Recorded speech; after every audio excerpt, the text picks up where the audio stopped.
बच्चों, आज हम पढ़ने जा रहे हैं चैप्टर नंबर 10, भारतीय संस्कृति में गुरु शिष्य संबंध। यानी हमारे भारतीय संस्कृति में गुरु और शिष्य का क्या संबंध है। भारत में ज्ञानदाता को गुरु कहा जाता है। यानी जो हमें ज्ञान देते हैं उन्हें हम क्या कहते हैं? गुरु। और उसका पद ईश्वर के समान होता है, यानी ईश्वर तुल्य होता है।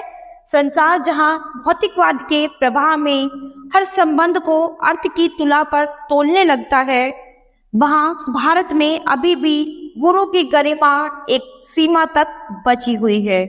तो हमारे संसार में जहाँ भी भौतिकवाद के रूप में हर संबंध का अर्थ निकालते हैं, वहाँ भारत में अभी भी गुरु की जो गरिमा है वो एक सीमा तक बची हुई है।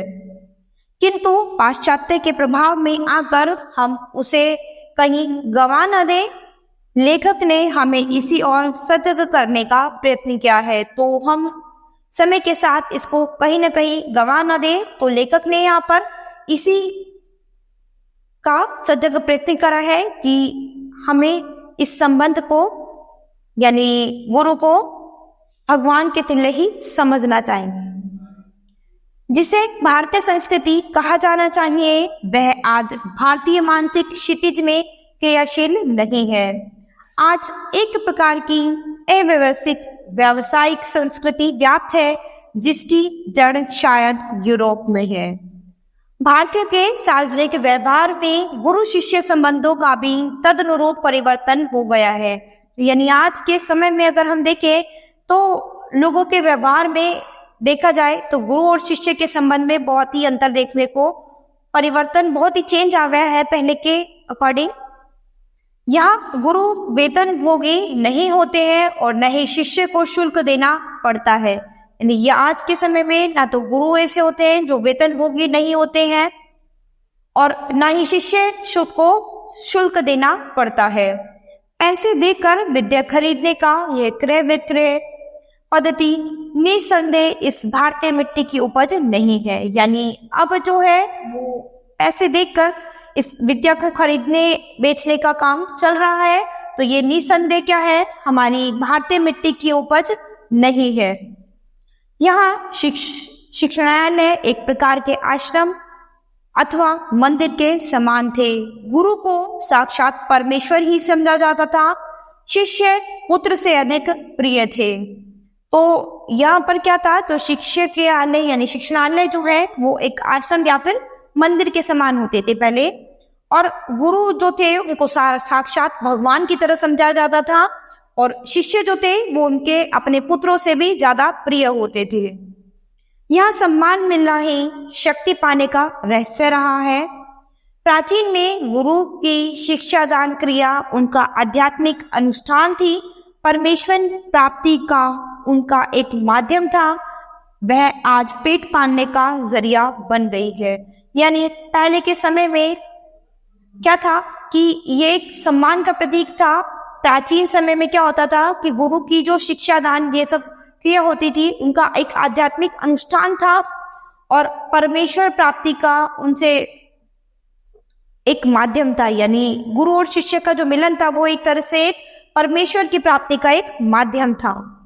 लेकिन आज के समय में ये एक पेट पालने का जरिया बन गया है। प्रारंभ में विवेकानंद को भारत में महत्वपूर्ण स्थान प्राप्त नहीं हुआ, पर जब उन्होंने अमेरिका में नाम कमा लिया तो भारतवासी भी उनका स्वागत करने के लिए माला लेकर दौड़े। तो उसके बाद जब उन्होंने अमेरिका में अपना बहुत नाम कमा लिया स्वामी विवेकानंद जी ने, तो भारतवासी भी उनका स्वागत करने के लिए माला लेकर दौड़ते हैं। रविंद्रनाथ ठाकुर को भी जब नोबेल पुरस्कार मिला तो बंगाली लोग यह राग अलापते हुए दौड़े। अमोदकर ठाकुर, अमादेर, सोनार, कोठार, सुपूत। तो रविंद्रनाथ ठाकुर जी को भी जब नोबेल पुरस्कार मिला तो बंगाली लोग वो भी उनकी अलापना करने लगे। दक्षिण भारत में कुछ समय पहले तक भरतनाट्यम और कथकली को कोई नहीं पूछता था। जब उसे विदेशों में मान मिलने लगा तो आश्चर्य से भारतवासी सोचने लगे, अरे हमारी संस्कृति में इतनी अपूर्व चीजें भी पड़ी थी क्या। तो दक्षिण भारत में कुछ समय पहले तक जब भरतनाट्यम और कथकली को कोई भी नहीं पूछता था। लेकिन जब विदेशों में उन्हें बहुत ही मान प्रतिष्ठा मिलने लगी तो आश्चर्य से भारतवासी ये सोचने लगे कि हमारी संस्कृति में इतनी महत्वपूर्ण चीजें हैं, ये इतनी अमूल्य चीजें भी हमारी संस्कृति में है क्या। यहाँ के लोगों को अपनी खूबसूरती नहीं नजर आती, मगर पराये के सौंदर्य को देखकर मोहित हो जाते हैं। तो यहाँ के लोग जो है उनको अपनी खूबसूरती नजर नहीं आती है, लेकिन किसी और के सौंदर्य को देखकर वो जो है अचानक एकदम मोहित हो जाते हैं। जिस देश में जन्म पाने के लिए मैक्स मुलर ने जीवन भर प्रार्थना की, उस देश के निवासी आज जर्मनी और विलायत जाना स्वर्ग जैसा अनुभव करते हैं। जिस देश में जन्म पाने के लिए मैक्स मुलर ने जीवन भर भगवान से प्रार्थना की थी और उसी देश के निवासी जो हैं वो आज जर्मनी और विलायत जाना स्वर्ग जैसा अनुभव करते हैं। ऐसे लोगों को प्राचीन गुरु शिष्य संबंध की महिमा सुनाना गधे को गणित सिखाने जैसा व्यर्थ प्रयास ही हो सकता है। तो यहाँ पर लेखक कहते हैं कि ऐसे लोगों को गुरु शिष्य के संबंध के बारे में समझाना ऐसा प्रतीत होता है जैसे गधे को गणित सिखाने जैसा व्यर्थ प्रयास किया जा रहा है। एक बार सुप्रसिद्ध भारतीय पहलवान गामा मुंबई आए। एक प्रसिद्ध पहलवान गामा जो थे वो मुंबई आए हैं एक बार। उन्होंने विश्व के सारे पहलवानों को कुश्ती में चैलेंज किया। अखबारों में यह समाचार प्रकाशित होते ही एक फारसी पत्रकार ने उत्सुकतावश उनके निकट पहुंचकर उनसे पूछा, साहब, विश्व के किसी भी पहलवान से लड़ने के लिए आप तैयार हैं तो आप अपने अमुक शिष्य से ही लड़कर विजय प्राप्त करके दिखाएं। तो एक व्यक्ति था उसके पास आया, उसने बोला कि अगर आप विश्व के किसी भी पहलवान से लड़ने के लिए तैयार हैं तो आप अपने सबसे प्रिय शिष्य विजय से अपने प्रिय शिष्य से ही लड़कर विजय प्राप्त कर दिखाइए। गामा आजकल के शिक्षा क्रम में रंगे नहीं थे, इसलिए उन्हें इन शब्दों ने हैरान कर दिया। वे मुंह फाड़कर उस पत्रकार का चेहरा ताकते ही रह गए। बाद में धीरे से कहा, भाई साहब, मैं हिंदुस्तानी हूँ, हमारा अपना एक निजी रहन सहन है, शायद इससे आप परिचित नहीं है। जिस लड़के का आपने नाम लिया वह मेरे पसीने की कमाई, मेरा खून है और मेरे बेटे से भी अधिक प्यारा है। तो यहाँ पर उन्होंने उसे बताया कि हम भारतीय हैं और जो मेरा शिष्य है वो मुझे मेरे बेटे से भी प्यारा है और वो मेरे खून पसीने की कमाई है, मुझे सबसे ज्यादा प्रिय है मेरा शिष्य। इसमें और मुझ में अंतर ही कुछ नहीं है। तो उन्होंने बताया कि ये लड़े या फिर मैं लड़ूं, हम दोनों में कोई भी अंतर नहीं है, यानी हम दोनों एक समान कला जानते हैं। मैं लड़ा या वह लड़ा, दोनों बराबर ही होगा, यानी या तो वो लड़े या मैं लड़ूं, हम दोनों एक ही बराबर हैं। हमारी अपनी इस परंपरा को आप समझने की चेष्टा कीजिए। हम लोगों को वंश परंपरा ही अधिक प्रिय है। ख्याति और प्रभाव में हम सदा यही चाहते हैं कि हम अपने शिष्यों से कम प्रमुख रहें, यानी हम यही चाहेंगे कि संसार में जितना नाम मैंने कमाया उससे कहीं अधिक मेरे शिष्य कमाए। मुझे लगता है आप हिंदुस्तानी नहीं है। तो यहाँ पर उन्होंने बताया कि हम हिंदुस्तानी लोग जो हैं हमारे लिए वंश परंपरा ही सबसे अधिक प्रिय है। ख्याति और प्रभाव में हम हमेशा यही चाहते हैं कि हम अपने शिष्यों से कम प्रमुख रहें, यानी हमारे शिष्य जो हैं हमसे भी ज्यादा नाम कमाएं। तो यानी हम चाहेंगे कि संसार में जितना नाम हमने कमाए हैं उससे कहीं अधिक नाम हमारे शिष्य कमाए। तो अभी वो उस व्यक्ति से कहते हैं कि मुझे लगता है शायद आप हिंदुस्तानी नहीं है, क्योंकि अगर वो हिंदुस्तानी होते तो वो गुरु और शिष्य के संबंध के बारे में जरूर जानते। भारत में गुरु शिष्य का संबंध का वह भव्य रूप आज साधुओं, पहलवानों और संगीतकारों में ही थोड़ा सा ही देखने को पाया जाता है। तो ये गुरु शिष्य का संबंध का जो ये भव्य रूप है आज हम केवल साधुओं में, पहलवानों में और संगीतकारों में ही थोड़ा सा देखने को मिल सकता है। भगवान रामकृष्ण वर्षों योग्य शिष्य को पाने के लिए प्रार्थना करते रहे। उनके जैसे व्यक्ति को भी उत्तम शिष्य के लिए रो रो कर प्रार्थना करनी पड़ी। यानी भगवान रामकृष्ण को भी एक अच्छे शिष्य के लिए रो रो कर भगवान से प्रार्थना करनी पड़ी। इसी से समझा जा सकता है कि एक गुरु के लिए उत्तम शिष्य कितना महंगा और महत्वपूर्ण है। तो इस बात से हम समझ सकते हैं कि गुरु के लिए उनका उत्तम शिष्य कितना महंगा और महत्वपूर्ण हो सकता है। संतानहीन रहना और उन्हें दुख नहीं देता, पर बगैर शिष्य के रहने के लिए वे एकदम तैयार नहीं होते। यानी उन्हें संतानहीन रहना मंजूर होता है, लेकिन बिना शिष्य के वो रहने के लिए वो कभी तैयार नहीं रहते।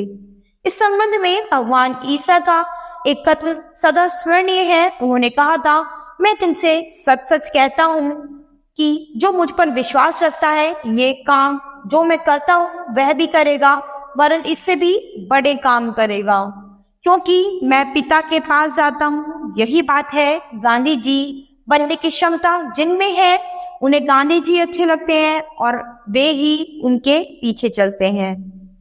विवेकानंद की रचना सिर्फ उन्हें पसंद आएगी जिनमें विवेकानंद बनने की अद्भुत शक्ति निहित है। तो यहाँ वो कहना चाहते हैं कि जिनको गांधी जी की क्षमता अत्यधिक अच्छी लगती है, वो उनके पीछे चलते हैं, यानी उनका अनुसरण करते हैं। और जिनको विवेकानंद की रचना अच्छी पसंद आएगी या उनको जिनको अच्छी लगेगी, वो उनका अनुसरण करना, उनकी अद्भुत शक्तियां निहित करना, उनकी शक्तियां लेना पसंद करेंगे। यानी जिस व्यक्ति को जो भी अच्छा लगता है वो उसी का अनुसरण करता है। यानी शिष्य गुरु का अनुसरण करके ही आगे बढ़ते हैं। यानी अगर उनके गुरु जैसा करते हैं वैसे ही शिष्य आगे करते हैं।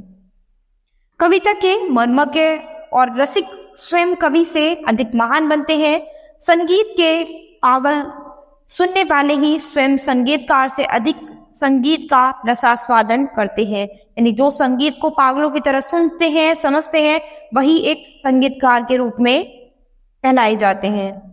यहाँ पूज्य नहीं, पुजारी ही श्रेष्ठ है। यानी यहाँ पर पूजने वाला नहीं, लेकिन जो पुजारी है वही श्रेष्ठ है। यहाँ सम्मान पाने वाले नहीं, सम्मान देने वाले महान हैं।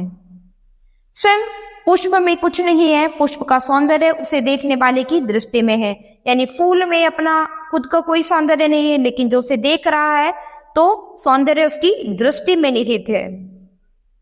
दुनिया में कुछ नहीं है, जो कुछ भी है हमारी चाह में है। यानी इस दुनिया में जो कुछ भी है वो वही है। यानी जो हम चाहते हैं, हमारी चाहत में ही सभी कुछ है, हमारी दृष्टि में है। यह अद्भुत भारतीय व्याख्या अजीब सी लग सकती है, पर हमारे पूर्वज सदा इसी के पथ के यात्री रहे हैं। यानी ये कल्पना बहुत ही अद्भुत है, लेकिन हमारे जो पूर्वज हैं वो सब इसी पथ के साथी रहे हैं। उत्तम गुरु में जाति भावना भी नहीं रहती। कितने ही मुसलमान पहलवानों के हिंदू चेले हैं, कितने ही ऐसे मुसलमान लोग हैं जो हिंदू पहलवानों के चेले हैं और हिंदू संगीतकारों के मुसलमान शिष्य हैं। ऐसा भी है कि हिंदू संगीतकारों के मुसलमान शिष्य हैं। तो गुरु और शिष्य में कोई धर्म वर्म का कोई भेद नहीं रहता। यहाँ परख गुण की, साधना की और प्रतिभा की होती है, ना कि किसी धर्म की होती है। भक्ति और श्रद्धा की ही कीमत है, ना कि जाति, संप्रदाय, आचार विचार या धर्म की। मुझे पढ़ाया लिखाया था एक विद्वान मुसलमान ने ही। उन्होंने कभी नहीं सोचा कि यह हिंदू है और इसे मुसलमान बनाना चाहिए। यानी यहाँ पर जो लेखक है वो एक मुसलमान से ही पढ़े थे, उनको जो शिक्षा मिली थी एक विद्वान मुसलमान से ही मिली थी। वो बताते हैं कि उनके जो गुरु थे उन्होंने कभी नहीं सोचा कि उसे एक मुसलमान बनाना चाहिए। पुराने जमाने में मौलवी लोग बड़े बड़े रामायणी होते थे और आज भी देहातों में भरत मियाँ, राम मियाँ, रंजीत मियाँ आदि अधिक संख्या में दिखाई देते हैं। हाल तक गुरु से मार खाकर लड़के जब घर रोते रोते पहुंचते थे तो उनके जो माता पिता थे वो यही कहते थे, जो गुरु से मार खाते हैं उनका भविष्य उज्जवल होता है।